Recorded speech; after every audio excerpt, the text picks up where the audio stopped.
ఖమ్మం జిల్లా అధికారుల బేష్. మంత్రి ఉత్తమ్ పర్యవేక్షణ, కమిషనర్ చౌహాన్ కార్యదక్షత. అధికారులు స్పందిస్తే మిల్లర్ నుంచి 1000 కోట్లు వసూలు.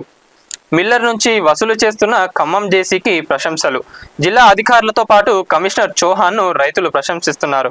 అన్ని జిల్లాల అధికారులు చిత్తశుద్ధితో పనిచేస్తే ఏ రైతు మోసపోడు. నిజంగా చెప్పాలంటే ఖమ్మం జిల్లాలో అధికారులు ఎందుకు అంత నిజాయితీగా పనిచేస్తున్నారంటే, తెలంగాణ రాష్ట్రంలో కీలకమైన 3 మంత్రులు ఉన్నారు. పొంగులేటి శ్రీనివాస్ రెడ్డి గారు, బట్టి విక్రమార్క గారు, అట్లనే తుమ్మల నాగేశ్వరరావు గారు. వీళ్ళు ఏంటంటే అక్కడ 3 మంత్రులు కీలకంగా ఉన్నారు కాబట్టి ఈ అధికారులు కూడా మంచిగా పనిచేస్తున్నారు. వాళ్ళు ఏంటంటే వాళ్ళ రైతులకు కూడా ఎలాంటి ప్రాబ్లమ్స్ రావద్దు, మా దగ్గర ఉన్న రైతులు ఎట్లా కూడా వాళ్ళకి ఏం మోసం జరగద్దు అని చెప్పి వాళ్ళంతా స్ట్రిక్ట్ ఉన్నారు కాబట్టి అక్కడ అధికారులు కూడా కరెక్ట్గా పనిచేస్తున్నారు.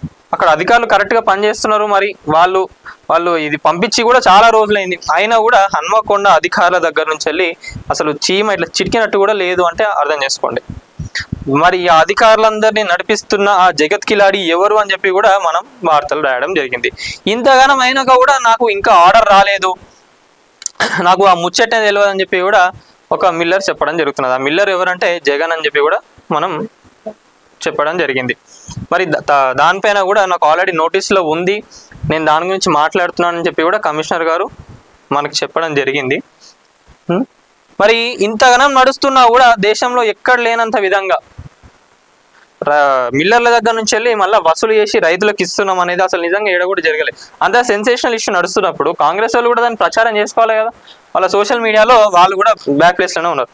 ప్రచారం చేసుకోవడంలో కాంగ్రెస్ విఫలం. ఖమ్మం జిల్లా అధికారులు చూపిన చొరవ రైతులకు ఎంతో మేలు జరిగింది.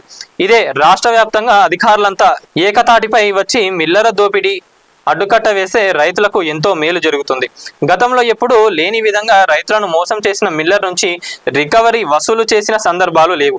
ఇంత మంచి విజయాన్ని కాంగ్రెస్ క్యాడర్ ప్రచారం చేసుకోవడం లేదు. రైతులకు జరిగే మేలుపై కాంగ్రెస్ క్యాడర్ కదలకపోవడం కూడా పార్టీకి ఎంతో నష్టం జరుగుతుంది. అదే కాంగ్రెస్ ఏంటంటే వీళ్ళు చేసే పథకాలు ఏవైతే ఉన్నాయో కొన్ని మంచిగానే ఉన్నాయి, కానీ దాన్ని ఇంప్లిమెంట్ చేస్తున్నారు, బాగానే ఉంది. కానీ కార్యకర్తలు కానివ్వండి, నాయకులు వీళ్ళందరూ ఏంటంటే సోషల్ మీడియాలో కానివ్వండి ప్రజలకు తీసుకెళ్లడం, దీనిలో కొంచెం ఏమంటే బ్యాక్ స్టెప్ వేసుకుంటున్నారు.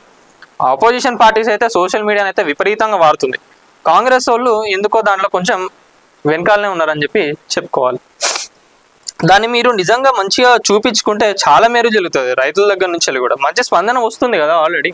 దాన్ని మీరు ఎందుకు ప్రజల్లోకి తీసుకెళ్ళకపోతున్నారు?